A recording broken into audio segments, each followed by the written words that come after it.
Hello বন্ধুরা, আমি তোমাদের কাছে নতুন একটা ভিডিও নিয়ে এসেছি রমাকলাই আর মটরের ঘুগনি।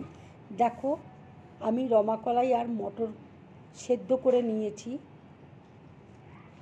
দেখো, রসুন আছে, টমেটো আছে, পেঁয়াজ আছে, লঙ্কা আছে, হলুদ, আদা আছে, আর আছে চাট মশলা, আর আছে লঙ্কার গুঁড়ো, কস্তুরি মেথি, কাশ্মীরি লঙ্কার গুঁড়ো।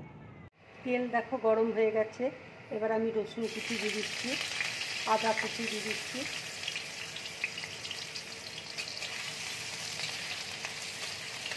এবার দেখো পেঁয়াজ কুচি দিয়ে দিচ্ছি,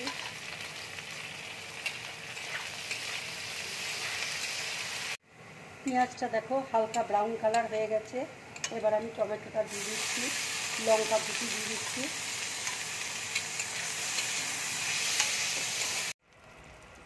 রমাকলাইয়ে নুন দেওয়া আছে, সেই জন্য আমি এতে অল্প একটু করে নুন দিয়ে দিলাম।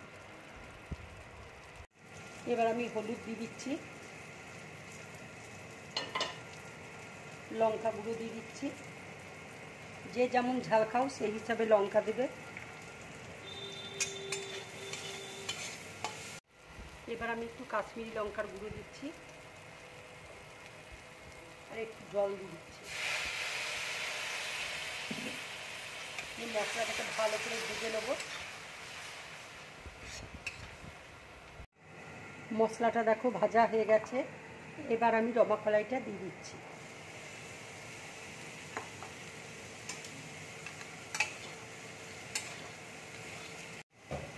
এবার দেখো রমাকলাইটা আমি একটু ম্যাশ করে দিচ্ছি, এইভাবে তোমরা করে দেবে।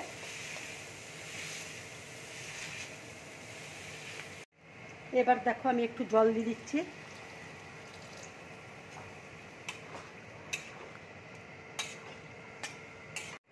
এবার আমি একটু চাট মশলা দিয়ে দিচ্ছি,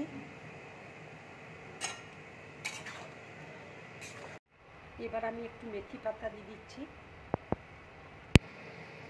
এর গন্ধটা খুব ভালো আসবে মেথি পাতা দিলে। দেখো আমার রমাকলাইটা হয়ে গেছে, রমাকলাইয়ের ঘুগনি। এবার আমি গ্যাসটা অফ করে দিচ্ছি। দেখো আমার রমাকলাই আর মটরের ঘুগনি একদম পুরোপুরি রেডি হয়ে গেছে। এবার আমি বাটির মধ্যে ঢেলে নিচ্ছি।